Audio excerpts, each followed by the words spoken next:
Hey, I'm Pete from Ashton's Cars, and nothing gets me more excited these days than something like this, a 1990s Toyota. And in this case, a really immaculate, short wheelbase Mark 1 version of the RAV4. The car in question is this absolutely gorgeous T-registered RAV4 2-litre GX automatic. It's got a 115 horsepower, 2-litre, normally aspirated engine. These things are a permanent four-wheel drive in GX spec, and being the short wheelbase, it's actually very small and nimble, and it only weighs just over 1,200 kilos. So compared to modern 4x4s, this is a real light and nimble little thing, and it means it's great fun to drive. Whilst there have been several generations of RAV4 since this one was made, back in the late 90s, it remains, to me, the definitive RAV4, because it's small, it's light, and I just love the fact that they had the two separate body styles, the 3 and the 5 door. Somewhere along the way, that's disappeared. All modern RAV4s now are just a 5 door, and they are bloated and obviously a lot heavier than this car. Like a lot of cars, they've just grown in stature and weight, and a lot of the original design concept has been lost along the way. I love the fact that this is a really small, nimble car. The exterior dimensions of it are no bigger really than a modern Mini, and yet it's four-wheel drive. It's got a great elevated driving position, and it looks pretty damn cool. These Mark 1 RAVs were available in quite a few funky colours, but I don't think there's many that look more appealing today than this metallic light green. It's like a sort of peppermint green, I suppose. I really like the colour of it. I think it's, if anything, it looks more attractive now and more modern and fresh than it did when it came out in the 90s, because modern cars all grey metallics or whites, and you know, it's nice now to have something that's a little bit funky and different, and I really like this about this particular car.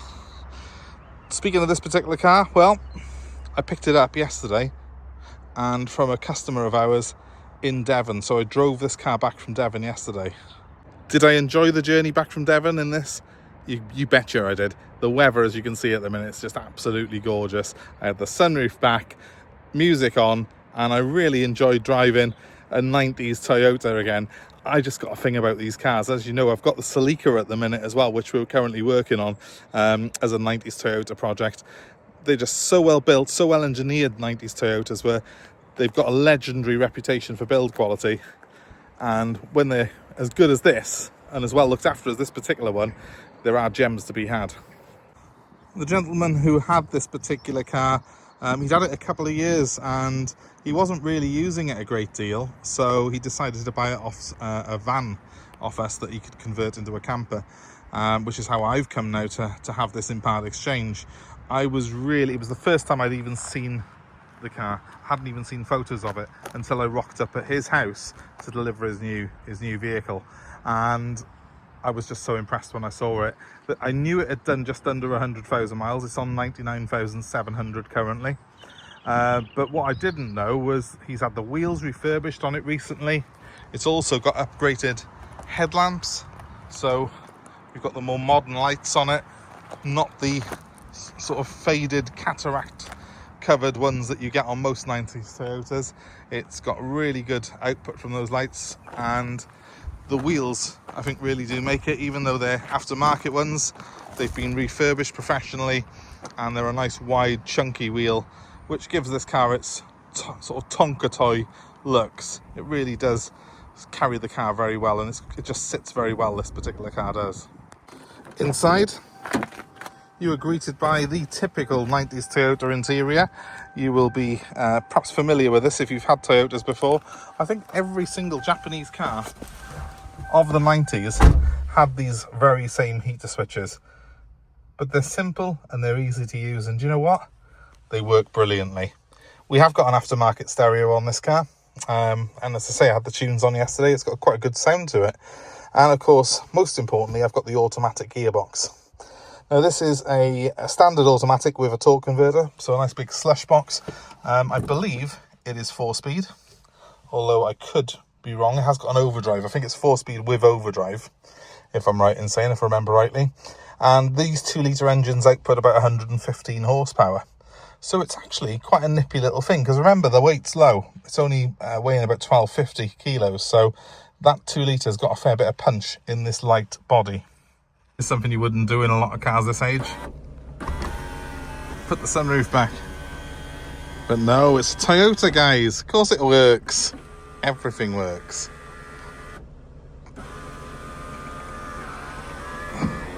And it tilts as well. I love these cars. Let's give it a quick startup test. Instant startup. Instant cold air as well. I don't think the aircon's fully gassed on here, but it is pretty cold, which is quite good. It was quite handy yesterday. And of course I've got my nice big sunroof above me as well, letting the light in. So just to show you how it pulls off beautifully and smoothly. I am on private ground here, by the way. Just very nice, this is. Very nice indeed. Reverse engages perfectly. All the gears are very smooth. There's no rattles or clunks or knocks. I was a little bit alerted to the fact that previously on MOTs the car had been advised that it had a knock from the rear diff, but it actually wasn't a knock. He investigated it a couple of months ago and found that it was actually a prop shaft, which has been sorted. So anyone alert enough to be looking at MOT advisories for this car, it's been done. Let's get back outside though and show you how this car is. I just really can't get over the condition of it. I have got heated wing mirrors in this one as well, which is I think something that you would only got on the higher spec GX models like this. And as I say, the GX is the permanent four-wheel drive model. They did do a two-wheel drive version of this, which isn't as desirable. Good cars though they are as well. You know, obviously the four-wheel drive version is the one that everyone wanted. Everything on it works, being a typical 90s Toyota. The seat has no real wear in it. The back seats have even less wear on them. I think this one, I'm right in saying, only flips like that. The front one does slide on its rails. That's how it works on a lot of 90s Japanese stuff. Electric windows, all working.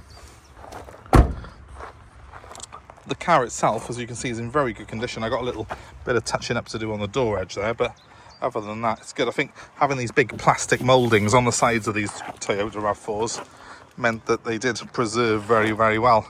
The enemy on these cars, unfortunately, like with a lot of Japanese cars of this era, is rust underneath. This one, though, is very, very clean. I've had a look through the advisories from previous MOTs and it's all very good. Now, we have got a wheel slung out on the back there and an inflation kit by here for the tyres. Now, the boot space is not big, but those seats do tumble forward if you want to increase it.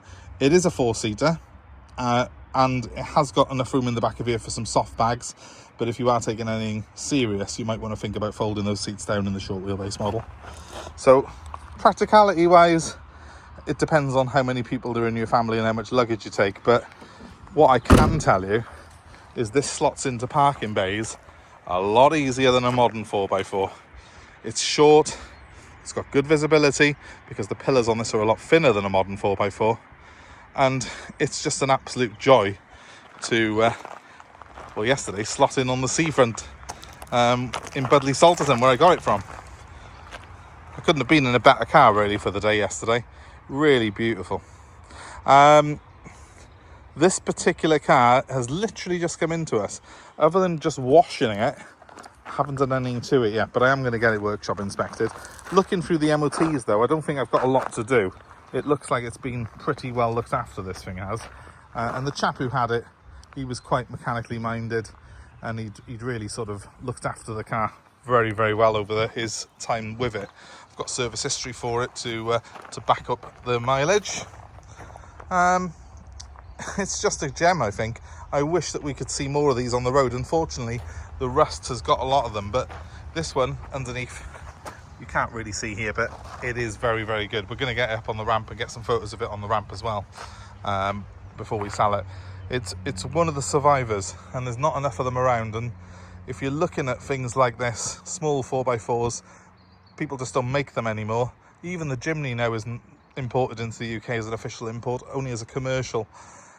Which is a real shame. I think three-door 4x4s, certainly in the smaller sector, are just not a thing anymore. The only one I can think of these days, I think, is the Defender, and of course that's huge and comes with an equally huge price tag.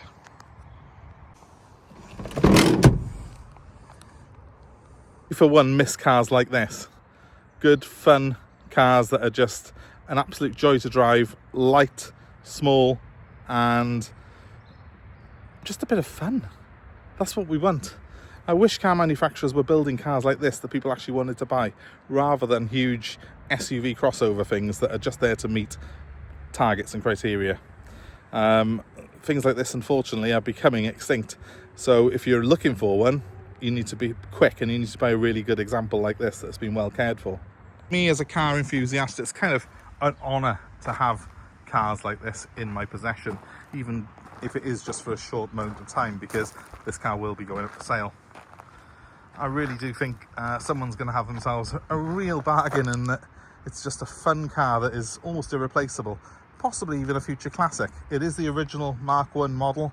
It's got the auto gearbox, which I think is an absolute bonus these days, and it also is all very, very clean underneath, which is very rare on a RAV4 of this age. If you're in the market for one and you want to register your interest in this particular car, my advice to you is to be quick. My number's 07932 873 646, and this car will be available for nationwide delivery. We're happy to bring it anywhere in the UK. We're also happy to take your old car in part exchange. So of course, let us know what you've got, and we'll be happy to work out a deal to suit you. My number again is 07932 873 646, and if you look in the video description, you will see some more details about this car. It really is a beauty. Also, feel free to comment below and let us know your stories on these RAV4s. I, for one, back in the early 2000s, used to import them from Japan, and had many Japanese import versions of this car, but this one is actually a proper UK example, and that makes it even more rare, because I think finding good quality UK ones that haven't rotted away is a real struggle these days. You might find the odd Japanese import if it's been imported recently, because they don't put salt on the roads, they don't tend to rust the same. But it's very rare to find one in this condition that's a proper UK car. Even rarer with under 100,000 miles, albeit only just, and the automatic box. So a rare thing this. Let me know you're interested in it. Please comment below, please hit the like, and please, of course, if you haven't already, please hit the subscribe, hit the notifications, and you'll be kept abreast of all the stuff we've got coming in, including all these things that you can see behind you here, which we've either got on the advert already or will be on there very soon. They'll be on the channel. We try and do a video review of every car that we take in. And of course, we've got the Celica as well, which will be coming up very soon. That's had an MOT on it. It passed the MOT, which absolutely blew my mind, without really needing any work whatsoever on it. I've got that coming up soon as well. So keep an eye on us, subscribe to the channel, you'll see more content like this, more 90s Toyotas, and of course, more other stuff that we've got for sale as well, because we do need to earn a living as well as collecting beautiful things like this from around the country. But thanks for watching, guys. Have a great day wherever you are, and hope to see you very soon. Thanks for watching. Bye.